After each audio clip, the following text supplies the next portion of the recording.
All right, we're going to get started. So if you want, come grab a seat. Welcome to NS Meetup. This is our 38th meetup, I think. NS Meetup August. Quick show of hands. Who here is at their first NS Meetup? All right. Round of applause for the newbies here. Welcome. All right. Well, we got a great talk lined up for you guys tonight.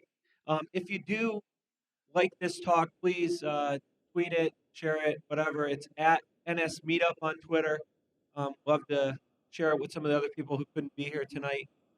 Also, while you're listening to tonight's talk, if you come up with an idea that you'd love to hear about or you want to give a talk, please come see me. My name's Steve. I'm happy to help you out. Chris is a longtime member here. He did the exact same thing. So we'd love to hear what you want to learn about. Few housekeeping rules. There's all the beer, some food, so there you go.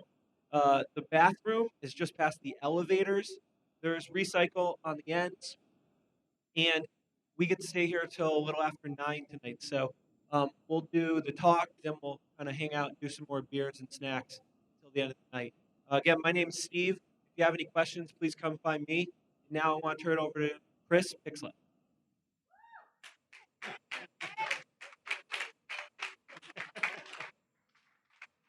Hello, everybody. My name is Christopher Pickslay, and I'm an iOS and Android developer with 2-Bit Labs, and I'm here to talk to you about Today extensions tonight. First of all, has anyone in the room worked on a Today extension, Today widget? Not very many. Good. Okay. And does anyone not know what a Today extension is? Okay. Well, you will in a few minutes. So tonight I'm going to talk about what a Today extension is. This term widget is used interchangeably. What makes a good widget? We'll look at a number of examples. Some things that you need to take into consideration when you're designing a widget you're adding to your app. Some technical issues you may run across.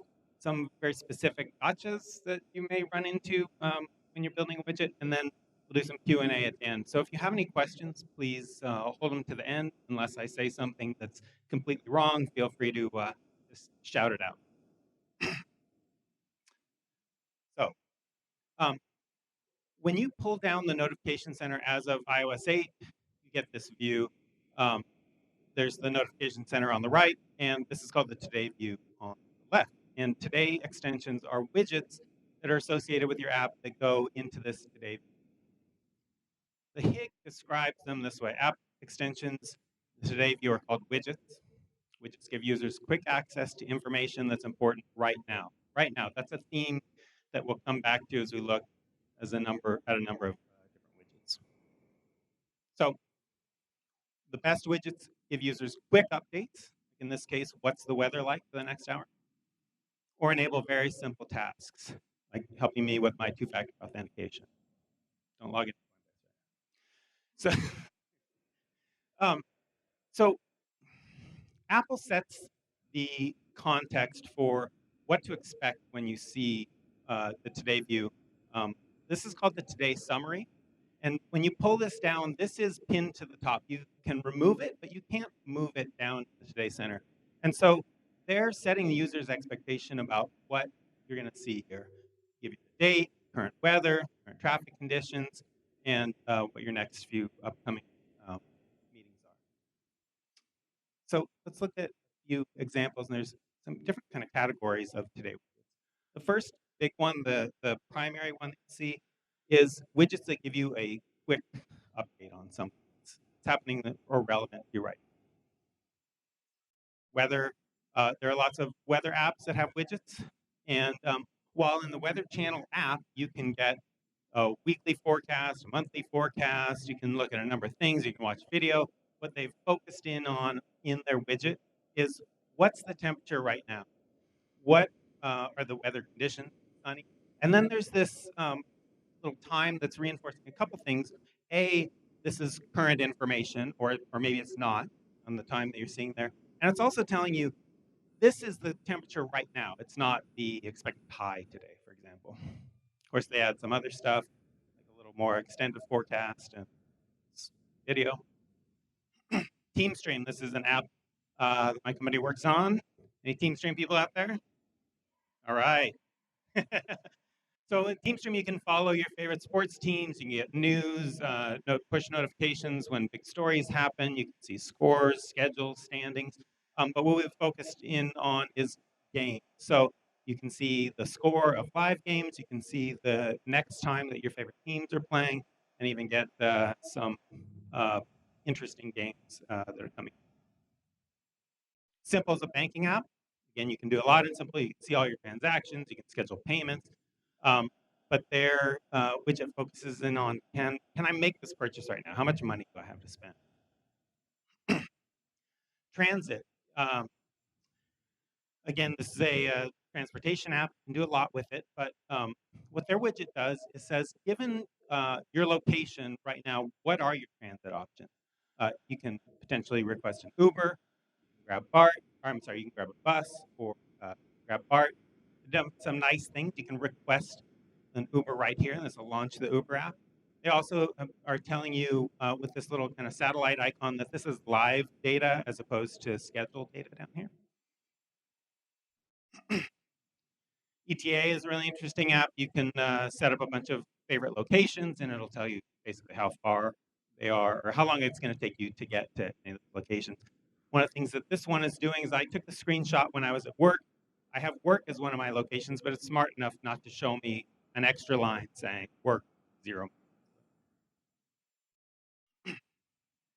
Epicenter, this is a new app that a local company here, Blue Rocket, came out with recently. And with Epicenter, you can look at all the earthquakes around the world for the last 30 days. You can kind of go through the timeline and see the series of things that have happened. But with their widget, they were thinking about what makes sense to put in the Today Center. Maybe I thought I felt an earthquake last night, and so they'll show me the closest earthquake to me that happened in the last 24 hours. Or maybe I heard a story about a big earthquake in the world, so they show me the largest world. Fantastic. So this, sorry, this one I feel like stretches the limits of what you should be doing in a Today widget. Um, you can navigate your entire calendar here. You can move around at different months. You can see a few of the events that are going on today. Um, I think they might be better served by just showing me what's my one next appointment. What are my few next appointments here, not filling the screen. The next big category of Today extensions are ones that enable a quick common action. Clips is an interesting one. This is kind of a multi-clipboard manager. If you have something in your iOS clipboard, you pull down the Today widget, it'll give you this little button that allows you to save it for use later, and then you can take various actions on it that you've saved before. City map. So Alexis Gallagher calls this the I'm drunk button. Right? So it's late at night, I pull this down, I look for the big fat green button, and I press it, and hopefully it'll help me. Maybe I don't want to go home. I want to find a local hotel that's available. Hotel tonight. Well, Waze is a really nice presentation, I feel like, in their widget. You can program in some of your favorite locations, home, work, other things, bookmarks, and then you can find out how far away you are from those, and then start a navigation immediately. If you do that, then you can SMS your ETA to someone. This is this is the ideal Today extension, I feel like. I think I have as many QR code reading apps as times that I've read QR codes, because you see one, you don't know the name of the app that you installed in the past or what folder it's buried in, and so you go to the App Store and look for a new one. Fortunately, this makes it feel, Quick Scan makes it feel like this is just a function of the phone. It kind of feels like it should be a function of the phone, reading QR codes. So I don't have to worry about where it is, pull it down and scan the code in front of me. PCalc, you've probably heard there's a lot of controversy about this one. This one, again, stretches the boundaries a little bit of how much interaction Apple wants you to do in a Today widget. And James Thompson won the war. He managed to get this back in his app. But he's done a really nice thing. At the very least, this takes up most of the screen. Doesn't do everything that PCalc does, but it's a quick calculator, and you can collapse it if you don't want it to fill your screen all the time. Just expand it again when you need the calculation. A lot of camera apps are doing this. They're just giving you quick buttons in case you don't want to use the built-in camera, you want to use their camera app. These are just buttons to quickly open it up in photo or video mode. In this case, maybe I don't want to see this, moment of inspiration here, which all the camera apps do for some reason. But at least this one allows you to toggle. So this is a theme that we'll see a lot is use of space in today's center. We'll come back. And finally, this is an interesting category that isn't really mentioned in the HIG, but there are a few apps doing kind of bookmarking, reminder type things. The Ukulele Toolkit is an app that will show you chords, ukulele, chord diagrams, and will show you common chord progressions or the chords for a particular song. So if you're trying to learn a song, you can bookmark specific chord progressions or songs that are going to show up in your Today Center, so you don't have to go digging. Coach Me is an app that allows you to sign up for various challenges, kind of athletic challenges. So I'm signed up here to do 10 exercises by 10 in the morning, or no, 10 minutes of exercise by 10 in the morning. You can see I haven't done that, but it's reminding me, and it'll allow me to quickly mark it off that app. And then finally, Clear is a to-do list app you've probably seen. It has an interesting UI. And if you happen to set a reminder time on any of your to-dos, then it'll add that here to its Today widget. Nice. Okay, so let's talk a little bit about design related to Today widgets.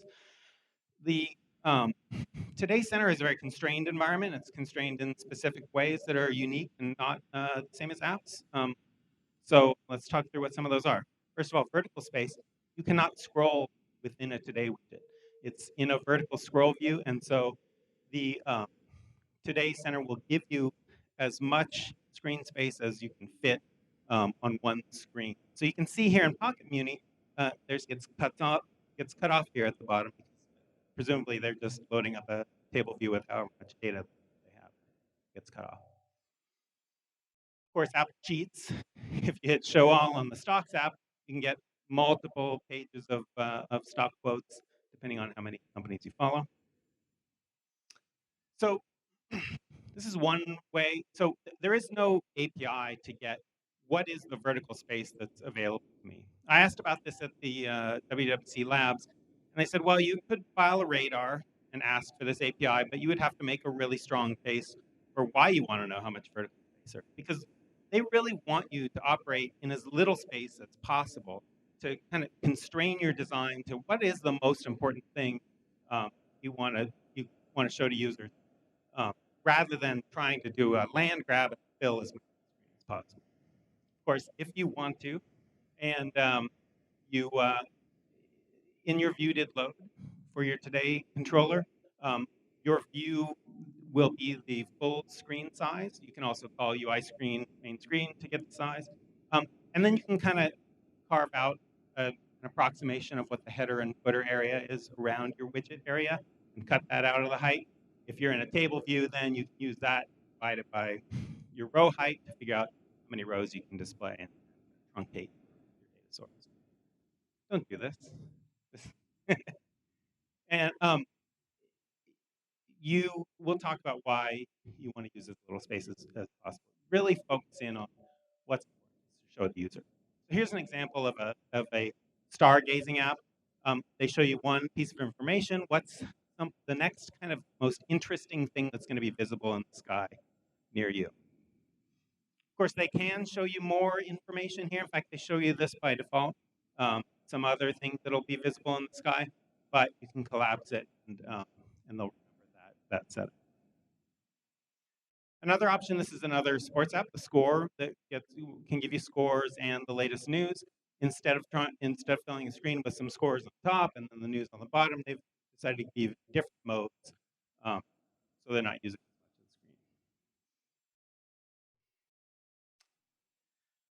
of the screen. The vast majority of Today widgets that you'll see are built around table views. And I think it's because they're easy. We know how to build table views. We've done it a million times in all of our apps. And it's an easy thing to throw a bunch of information at and just let the system lay it out for you. However, it's not always a good design, especially for hierarchical information. So you can see Runtastic is showing me the distance I've run this month. It's been a lot. The duration starts to get a little less interesting. Elevation gain, that's interesting. Elevation loss, I don't know. How many cheers I got. Um, and then they're just throwing it all on the screen and using the whole screen. Um, uh, Rather, this is another stargazing app, and it's focusing on one big piece of information. What's the visibility out there should you go stargazing? They throw a big number, they back that up visually, and of course, in case you don't know what that means, you're going to say, hey, we're stargazing. And then they throw in a little bit of other relevant information, what's sunrise, sunset.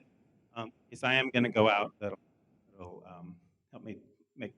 So I would encourage you not to take the easy route and just throw a bunch of data into the table view, especially if you're not displaying a list of information, but rather more hierarchical information. Don't be wasteful with space, vertical space. Again, we're talking here. Open table is using a lot of padding here to tell me that it has nothing to tell me. This is really all the space you need to display a string. And it may be the right thing to do for your app is not to display at all for your widget. These are a couple examples. 90% of the time or more, I do not have an open table reservation. And so I don't need it to tell me. I know that I'm having upcoming bookings. Similarly with Clear, if I haven't set any reminders on any of my to-do list items, it doesn't show me and instead of showing me any reminders, it's going to show me this inspirational quote. This is not really useful. In this case, you can't even tap through to it to open the app. So there is an API to hide your widget. NC Widget Controller set has content false. You can call this from your widget itself, or you can call it from your app. And the next time, if you set it to false, the next time the Today Center opens, your widget won't be displayed at all. And I think in some cases, depending again on your application, your users may really appreciate it. You can, of course, now I open table, I make a reservation, I can immediately call set has content true, and the next time I pull it, their widget with my reservation. Overall, I think the message is be a good citizen. This is an ecosystem you're operating in. All widgets benefit from all widgets taking up as little space as possible. If you can display in a single line like this, you allow the user to potentially organize different widgets in a way that they might use information from one widget to inform what they do with information in another widget. So if at all possible, use as little vertical space as possible. So another constraint in widgets is horizontal space. So you cannot scroll horizontally. This clips again. I have expanded one of these items. You can see I can do various things with it. And this is another button, and I have no idea what it is. If I try and swipe here, because this is a segmented control, it's going to go over to the notification center. If I swipe back, get to the today view.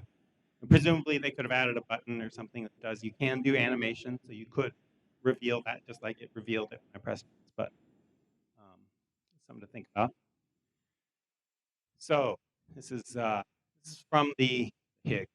I'm going to read you something from the HIG. Align content with the widget's title. When your widget content aligns with your title, people can easily scan the Today view for the widget they want. Respect the margins of the Today view and restrain your content to the widget area shown here. I say bullshit. So what designers are trying to tell you here is like users can quickly scan and see these icons if there's nothing in this gutter, but no one's scanning those icons. The data that's in here is not preventing them from scanning the icons, and a lot of widgets just look janky with this layout. And using less horizontal space, you end up often using more vertical. Let's look at a few examples. So these are a few examples of great widgets that use the full horizontal space, and also prove that this is not really an app store issue. You can get approved using full space. Klima, nice weather widget, shows me a big font. what's the temperature, what are the weather conditions, what's going to happen over the next few hours. And this is one very few widgets do. How fresh is this information? So I know I'm not looking at yesterday, last week. Another Sky Live, I already looked at this, really nicely laid out, full width, ways similarly. So this is a storyboard for a widget. I've stuck a label, UI label in here, and I've made it the full width to sort of show you what will happen, and given a background color. And so if I just run this, I'm going to get this presentation where my left margin aligns with the title. If you don't want to do that, if you want to use the full width, this is a callback on NC widget providing that you can implement, and it'll pass you what it thinks your insets should be, and you can just return UI edge inset 0 if you want to use the full space that's available to you. Another thing to notice in this, if you look at this default that it gives you, in the debugger, you'll see a couple things. Left is 44. This is this gutter that you see everywhere. And then bottom is 39. And that's why when you pull down your Today Center, you see a lot of widgets with this weird blank space at the bottom. I have no idea why they did this, but I would encourage you, depending on your design, implement this method, set this to 0, 5, 10, whatever works well for your layout. Something to consider horizontally is that the iPad gives you more horizontal space, and so the layout can be a little blown out. So you want to make sure that you test on iPad and design appropriately. This is a interesting bug. I'm not sure that Apple has talked about this, but in iOS 9 betas, so on iOS 8, you'll get this layout that's around 500 points wide in both portrait and landscape. And so it's predictable how much space you're on iPad. On iOS 9 only, in landscape, they've pushed the Today Summary calendar over here, and they're giving you an iPhone width area. Here you can see this is, again, collapsed to the iPhone layout. It's 320 points. And so you can run into problems. So House has a wide layout for their iPad. In landscape on iOS 9, there's some important information off here. If you, I'm sorry, I meant to say earlier, I know I'm blowing through my slides kind of fast. We're going to see a few more code samples here. Don't worry about trying to write them down. The slides are available online. You can get to them right after the talk. So you would expect, since what we're seeing here is a iPhone-sized layout, and Apple wants us to move away from orientation and use size classes, that if I call horizontal size class on that widget, it's going to tell me compact, and I can show my iPhone layout. As of Beta 4, this does not work, but you can look at the bounds of your view and layout. Naming. So your widget does not have to be named the same thing as your app. There's a key, this bundle display name in the info key list. Can't see here, but Clear obviously is only putting reminders in their widget. That's what they named it. Dark Sky is showing you just the forecast for the next hour. Transit is just showing you some nearby lines available to you. The hit will tell you that you should use the system font in white, and with good reason. This particular app is using black. You can read it up here on this screen, but on your phone, it's almost impossible to read. They may have been expecting that you would have a lighter background behind the Today Center. But even then, this is not very easy to read. In all cases with the background behind this sort of vibrancy effect, white text is going to be more readable. So I would stick with white text, unless you're putting your own opaque background behind it. Though you don't have to use the system font. In this case, Klima has chosen to use their custom font, which is very tied to their brand, and I think it works well. It makes their widget stand out. In terms of colors, Klima in their app is using background colors to communicate information. So to help reinforce how warm it is, how cold it is, they adjust the color here. But that same view shown on top of this Today Center vibrancy effect lets the background color bleed through. And where this says warm, this kind of seems like it's saying smoggy or something. So it's just something to think about if you're using color to communicate information. Um, there's not a great way to enforce this. You can create an image view that is a solid color and use that as a background behind this. But if you just set, even if you set a full, 1.0 alpha, the background color bleeds through because of the vibrancy effect. Make sure that you test on the smallest screen you support. iOS 8 still supports back to iPhone 4s, and so you can see. I imagine they tested on on an iPhone 6, which has more width. Similarly, they may be expecting more vertical space. And of course, if the user has dynamic type turned on and you respect that, as you should, your view may be blown out a little bit. You can't see behind this little widget here, but part of their view is cut off bottom here because this widget, they're not, these 3 lines are not expecting to go below that image view. So make sure that you test on the smallest screen you support. I have started getting in the habit of always running the iPhone 4 simulator or 4S simulator because it helps surface a lot of layout issues earlier. Make sure you consider the unhappy path when you're designing. I think that a lot of apps assume that if you've made the choice to add their today extension to your control center, your notification center, that you are already using that. You already signed in, you've set up some data, you've given location permissions, but things happen, right? People uninstall apps, reinstall them, they restore backup, state gets reset. So if you detect a problem, don't display something blank, don't just collapse this. Give the user some information about what's going on. This will let me go into the app and sign in. NBA game time. 5 months out of the year, there are no NBA games, and this is using more than half the screen to tell me again that it has nothing to tell me. Run tasks.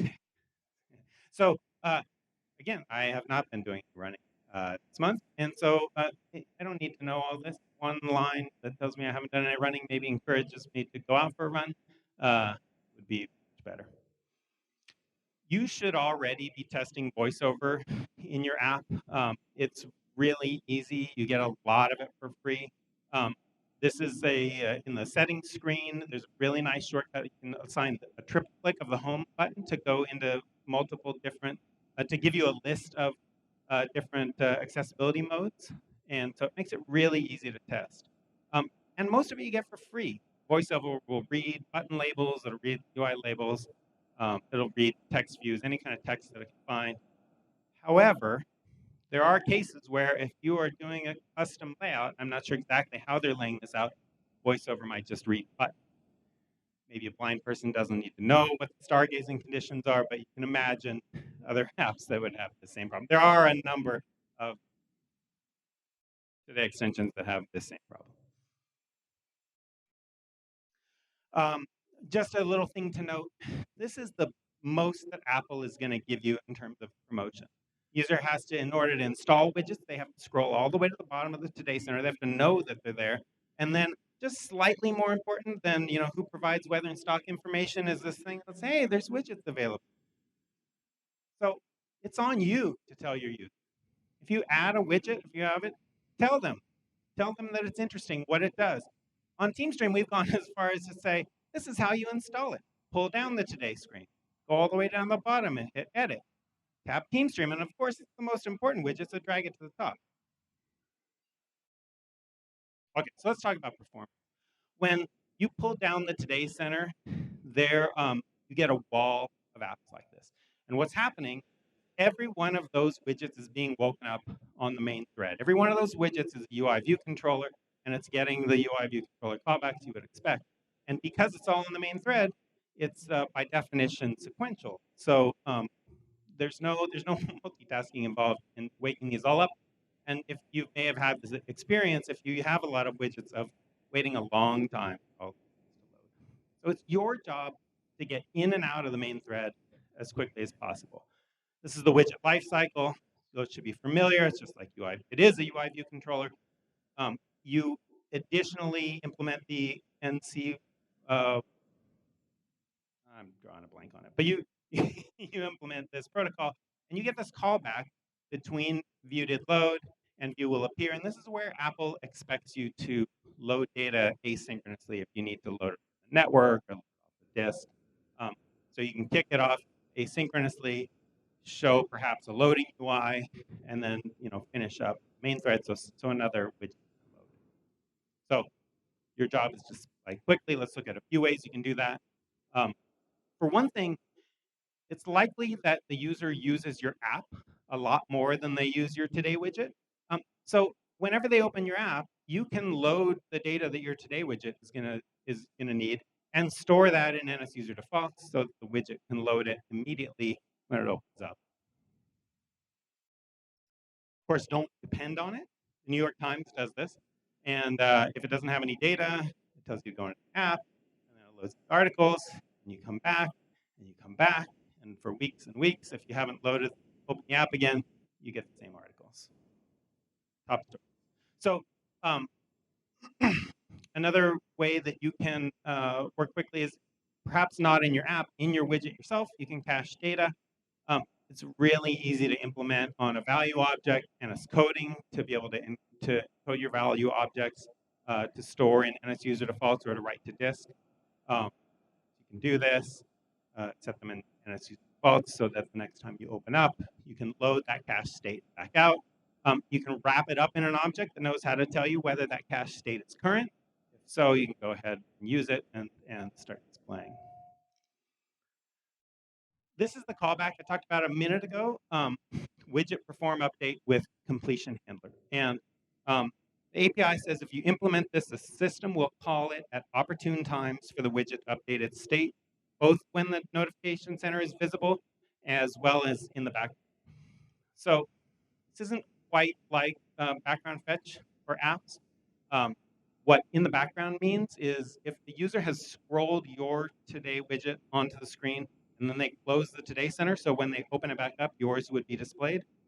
Then when your device gets woken up for a background fetch, like push notification comes in, it will wake up all the apps, all the widgets that would be displayed when the Today Center is displayed again, and you'll get these callbacks. So it's a nice way. If they're scrolled off, you're not going to get them, but and depending on the use case, it can be useful. In any case, it doesn't hurt you to load your data here rather than in view load or somewhere else. So again, you can see I'm loading from my cache. We just saw NS user defaults, perhaps if it's current, update the UI. Run the completion handler. You have to call the completion handler at some point. In this case, since my cache data was up to date, I call it no data. Otherwise, I'll show the loading UI and then call another method actually going to load the data in the background and pass it the completion handler so it can call it and when. Just another kind of performance note. We talked about ways that you can determine how many table cells you can display on the screen. I don't know how many tables that Pocket Muni is trying to display here, but there's a good chance that they're throwing a lot of data at their UI table views data source. And there's also a good chance, even though it doesn't have any predictions, that each one of these cells is making a network call frequently to try and get up.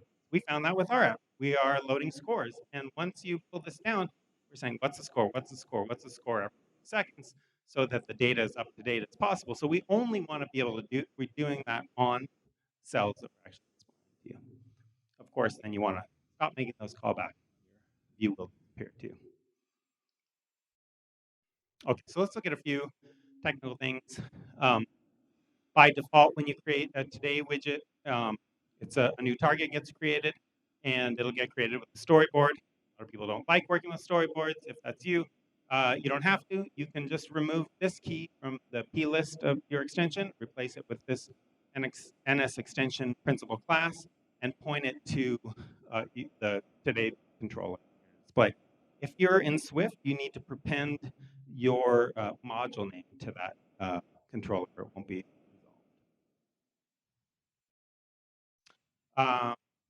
sharing data between the app and the extension. So I talked about how you might preload data. You might just need your app to inform your Today extension of something that it's going to need to display. And there are a few different methods to do that, and walk through them really quickly.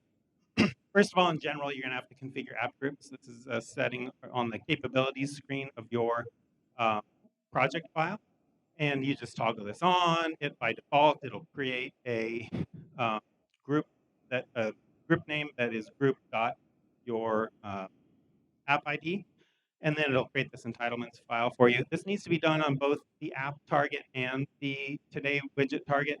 If you do it from the Today widget target, it should do it in place. So once you've got that set up, you can take that string that was created here, and you can create an NS user defaults that is visible to both your app and your extension. You initialize it with this suite name. You can write data to it. And normally we don't worry too much about explicitly synchronizing because um, the system will synchronize or write or flush out the disk for you when your app goes in the background. But you can imagine if you're writing important data using your app, it's still in the foreground. They pull down the Today Center right over it. Your widget displays before your data has been flushed out to disk. It's not going to be visible to your widget yet. So good practice to go ahead and synchronize at the end of this explicitly. If you can't use NS user defaults, there are other ways to share data. Similarly, you've done that same setup. You can create a shared container is basically a special directory on the file system that's visible to both your app and your extension. You call this API to get that folder, and you can try and load a file out from that. So I can load out a SQLite file and I can load data from that. This works well if you have data that automatically handles concurrency. So if you take a plist type data type and you call write to file atomically, concurrency will be handled for you. SQLite handles concurrency for you. Core data will handle it too. If you need a different type of data store, um, you need to be careful about reading and writing data and coordinating to make sure that you don't corrupt that data store. There is an API, NS File Manager, and then the NS File Presenter. I'm not going to go deeply into this, but Tom Harrington has written a great blog post on this. It describes all the ins and outs, even some things that happen, especially on particular iOS versions. There's also a WWDC session that goes through this API. There's also a way around it we'll look at in a minute. If you have secure data, like a password or some kind of credential that the Today extension is going to need in order to load data, you don't want to write that to NS user defaults or some file on disk that could be compromised. You want to store that keychain. It's a very similar setup. You just enable keychain sharing in the capabilities. It'll create a group for you. It'll create the entitlements value for you. And then when you call the keychain API, you need to call it with this string prepended by basically the bundle ID for your app. And this is so that different apps that share the same bundle ID can share, have visibility to that information. MMWormhole. So this is a really nice little library written by Conrad Stoll that wraps up all of that file system coordination for you. So instead of worrying about where the file is, coordinating your reads and writes, you can just create a wormhole with that same group name. You can create a message object. This is anything that conforms to NS coding, and it will write it to file for you. And then and you can do this either from your app or your extension. And then in the other system, you can call message with identifier to read that data back out off the file system, and it wraps all that up for you. This is also a nice library. If you have a watch extension, you can use it to make live changes between a running app and a running watch app that'll be sent and displayed immediately. It uses Darwin notifications to do that. Sandy, most likely almost certainly your Today extension should launch your app, ideally in the right context, depending on where the user tapped in the Today extension. But of course, in the extension, you don't have a UI application delegate. And so there's a different API. It's effectively the same API, open URL. You call it on your extension context. And you can launch a different app. For example, we saw the transit widget would launch Uber and request an Uber for you. And there's just a note in the API docs that you do that may slow down your App Store submission because they want to make sure there's no good reason to do that. You almost certainly need to share code between your app and your widget, model code, code that calls out to APIs. I mean, that does network calls. Views. There are a couple of ways to do this. Apple's been really pushing moving that shared code into a dynamic framework. This is just another target that you set up, which is nice. That target gets compiled, and your app and widget targets can depend on it. That only works in your app on iOS 8. Widgets are only iOS 8 and above. You can technically load a dynamic framework in an iOS 7 app using a low-level API, but it's pretty ugly, and so you should avoid it. So if you have to support iOS 7, or if depending on your situation, you think it's going to be easier, you can just add the classes that are used in both your app and your extension to both targets. The one drawback to this is that if any of those classes invoke an API that's marked NS extension unavailable, so UI application, health kit, event kit, calendar, data are all marked NS extension unavailable, you'll get a compile if any classes reference any of those APIs. So you'll find that you end up doing some if-def hiding of those calls. So do that. And then finally, in terms of code, there are a few different ways to set the size of the frame that your widget is displayed in. The absolute easiest way is just to use auto layout. This works really well. I rarely run into any problems with it in terms of widgets. If for some reason that doesn't work for you, perhaps you want to hide some stuff without actually removing the views or changing your layout constraints, you can just set preferred content size on your widgets controller, and the system will give your control view that size, or at least that size. And then, of course, this API that we looked at before, don't forget about, if you want to remove those side and bottom margins that you get by default. Almost at the end here. You gotchas to look at. If you want to debug your widget code directly, you need to invoke the widget's scheme directly. If you just run your app, your widget will be installed. You can pull it down, but your breakpoints won't be hit in the debugger. So you need a widget target. If you use Crashlytics, remember your widget and your app are two different processes. So when you configure Crashlytics in your UI application, that's only going to run in your app. And so you're not going to see crashes that occur in your widget. So this is what they recommend you do in the initializer for your widget's controller. You just set up configure Crashlytics. Widgets do crash. Some of them crash a lot. This is what you'll see if widget crashes on your device. It's very hard to read. If you use analytics, you want to know how much people are using your widget, how they're using your widget.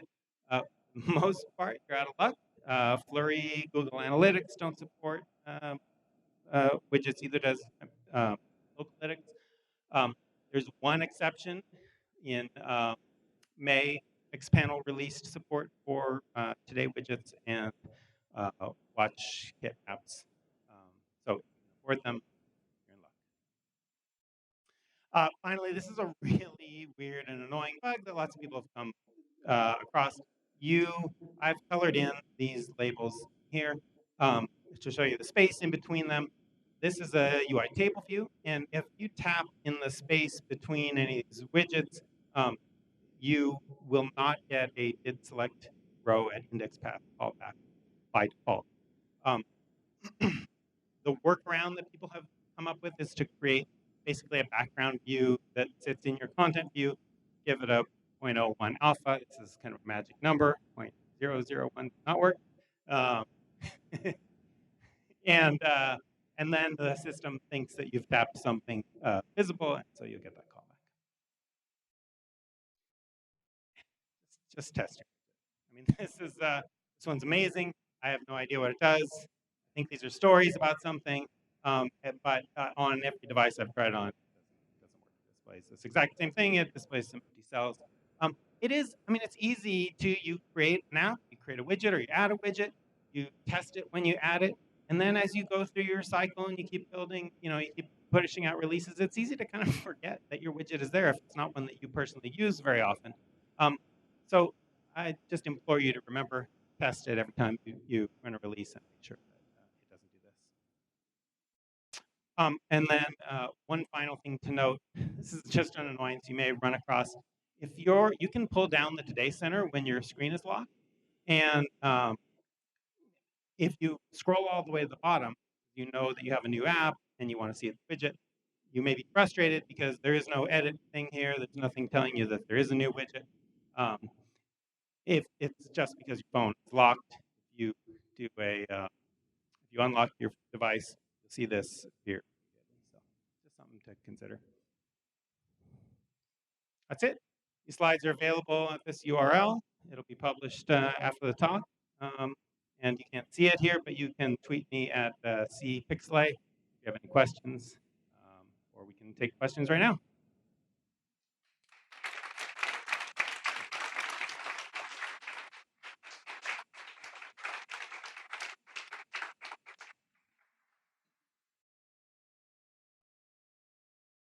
Questions?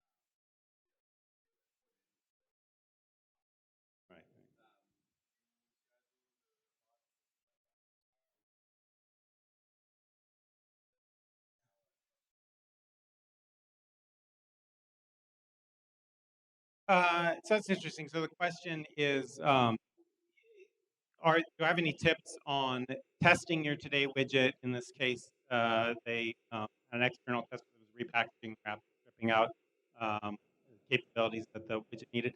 I don't have a solution for that. Obviously, that's a problem you need to work out with the provider.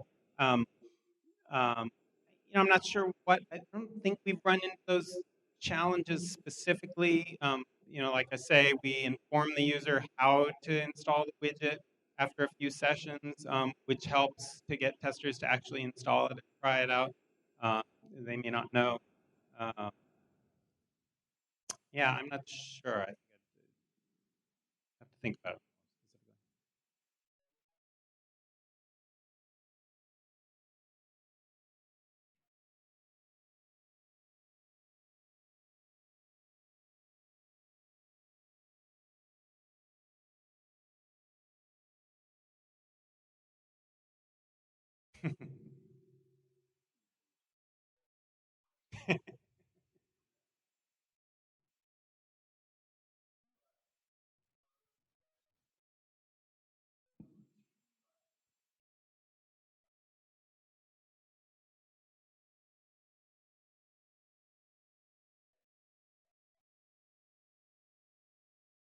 Yeah. So the question is, can you infer that the widget is actually appearing on screen when you get the callbacks? Yes. So yes, can you won't get those callbacks until your widget is about to come on screen. And so in fact, you'll see if you're debugging when you scroll off screen and you scroll back on that you'll get those lifecycle callbacks. I think I didn't mention that um, there's some optimization. So if you scroll your widget off screen and you scroll it back on shortly after, you'll get the same instance and you'll only get, so it'll have all the existing state. You'll only get a view will appear and a view did appear. You won't get of view did load. But there seems to be some optimization around 30 seconds or so. If it's off screen for 30 seconds, you're going to get a new instance and get all those callbacks. So it's another reason to make sure you're caching data because it's easy to quickly scroll it off screen, scroll it back on, and end up going back to the network totally unnecessary.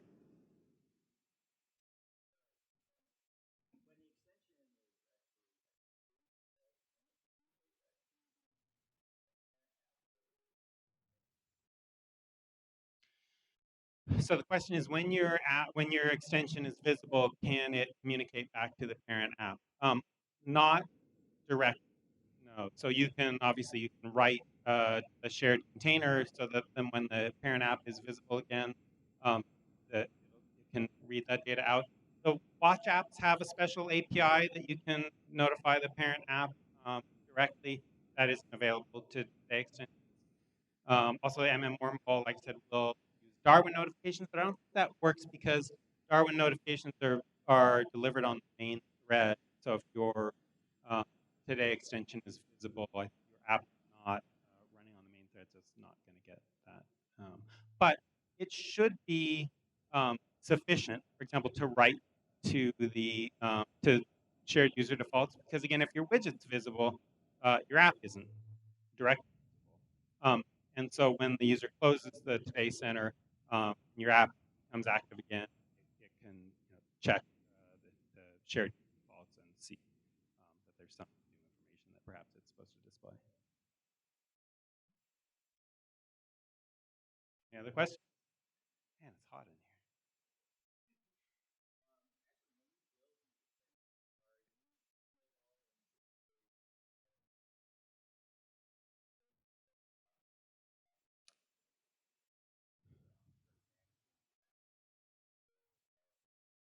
Yeah, so there's a direct dependency of extensions on an app. You can't distribute, for example, just Today extension.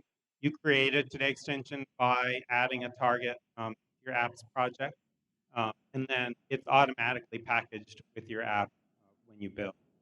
Um, so you get a different scheme. You can build it directly and debug directly, but it seems that no matter what scheme you build, it's building all of your watch extension, your Today extension, sharing extensions in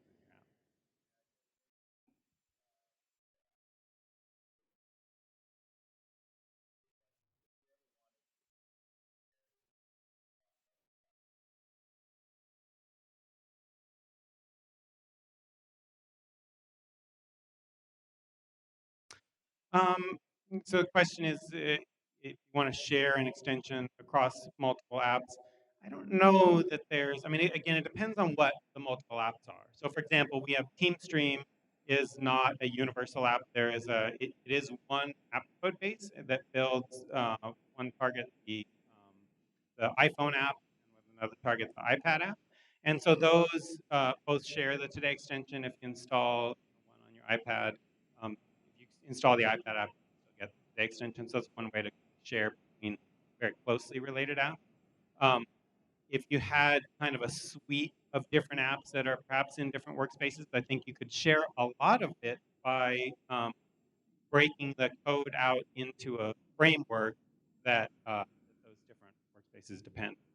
So, right, you could have a different project just build a framework of shared code or of code that your widget depends on. You would still have to have a little bit. You would still have to have target in each of those projects, and it's going to have access to the controller. I don't know. You need to put the controller in that framework as well. I don't know if that makes sense.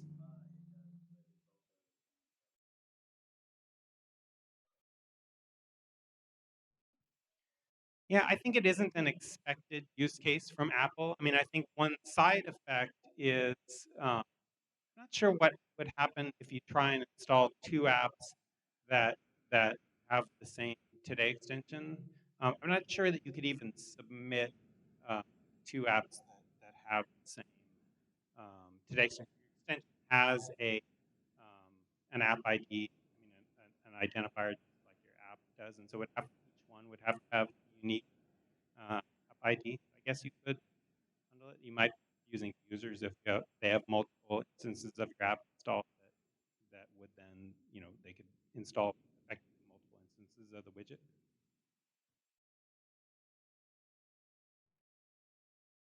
If you want, we can talk after a specific case to see if there's maybe a better solution. Sure. Good question.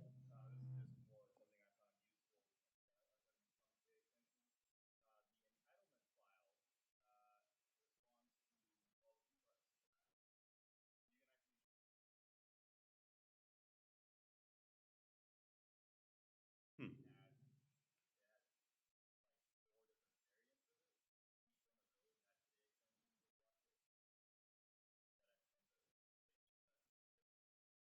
Mm-hmm.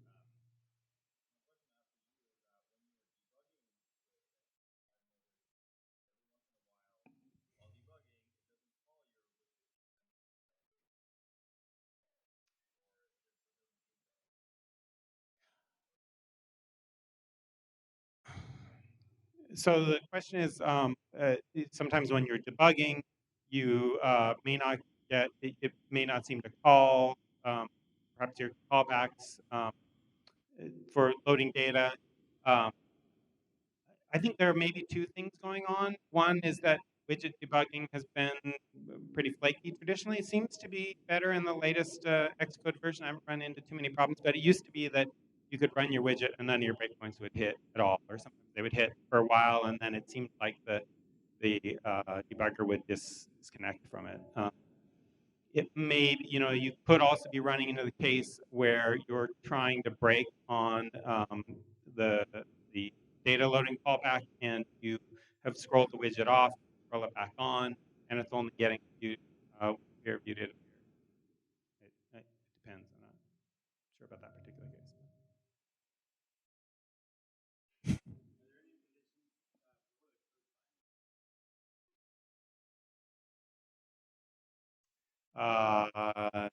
More specifically, so the question was, what are the code sign implications?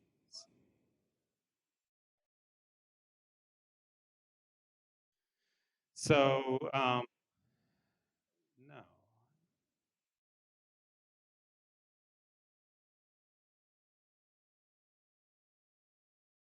And I think those are generated now automatically for you in Xcode when you enable the app in particular. Well, it didn't used to. No, it was terrible. In fact, yeah, we've had problems in the past where, yeah, you think your app is all archived and ready to submit, and then it fails validation because it's not signed correctly. That does, well, I don't know if it's improved because Dave has written some amazing scripts for us to switch between kind of dev versions, iPad and iPhone versions, or it's improved in iOS. I don't know if you guys have had problems more recently.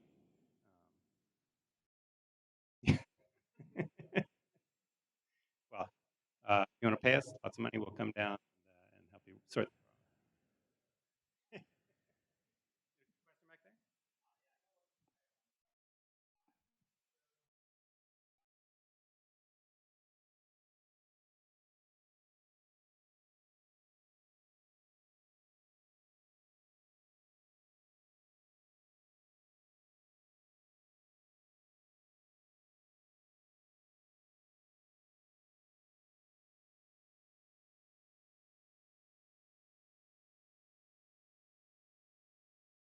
Yeah, I mean, so a couple of questions. One is you thought maybe Flurry does support app or today extensions.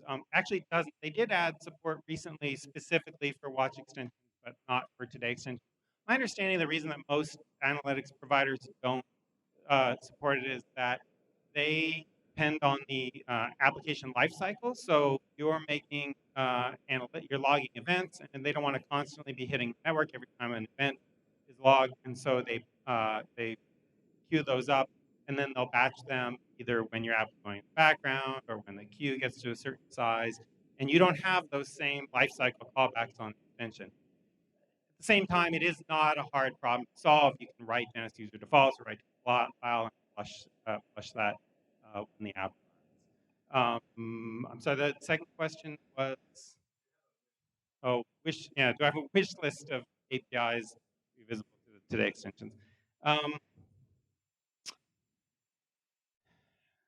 yeah, not that I can think of off the top of my head. In fact, the one API that I mentioned about being able to get the available screen size, not even I'm sure I need that. I feel like it's kind of a nice constraint to be able to to kind of force you to try and present less information.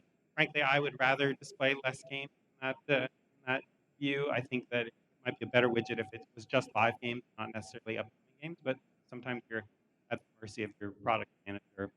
We do use it. We do display more games on the iOS 4. I mean, on the iPhone. Sorry, we do display more games on the 6 Plus than we do on the 6, than we do on 5, or by calculating the available space. But I would say do the same.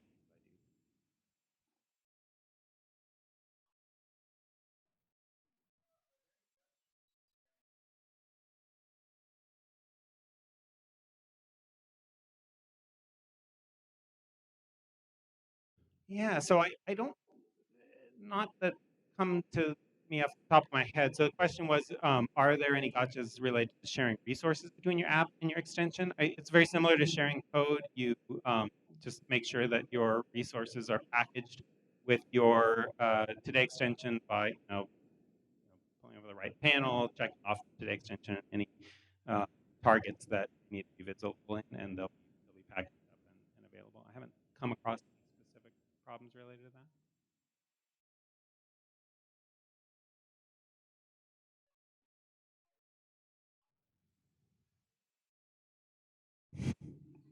That's a great question. No, no, I don't. So the question is, do I have any numbers about how many users use the Today extension? And we don't right now. A lot of people use TeamStream is one of the most popular sports apps on the store, and we have millions of sessions a day. But because we don't use an analytics provider that supports Today extensions, we don't have those. We've talked about using our own method of at least writing some events to shared user defaults and then flushing those out when the app runs, but it just hasn't been prioritized. But it's a great question. I would love to know how many people are actually using to the extent. We had that problem with, that's why we added watch analytics recently, put a lot of effort into building a watch app, and then we look around and see no one seems to be wearing watches except everyone in the room. And so before we invest more time, we want to better understand how many people are using the watch, and so far it does not seem to be very.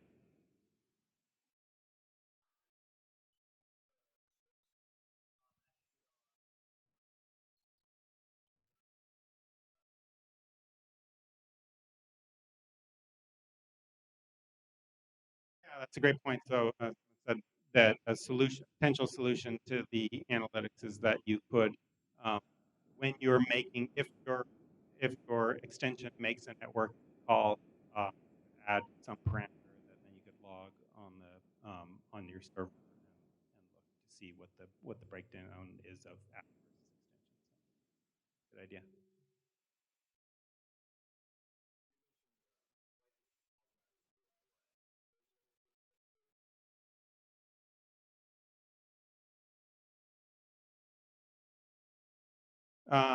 Question is, swiping is problematic in today's use. Are there any other gestures that are problematic? That I can think of off the top of my head. Again, you do have access to um, animations, so you can use controls to do animations. I think I've tried using, for example, a gesture recognizer to do like a long tap or a double tap, but that would be interesting. I'll actually try that out and maybe add some notes to the meetup. Other questions? All right. Thank you, everybody.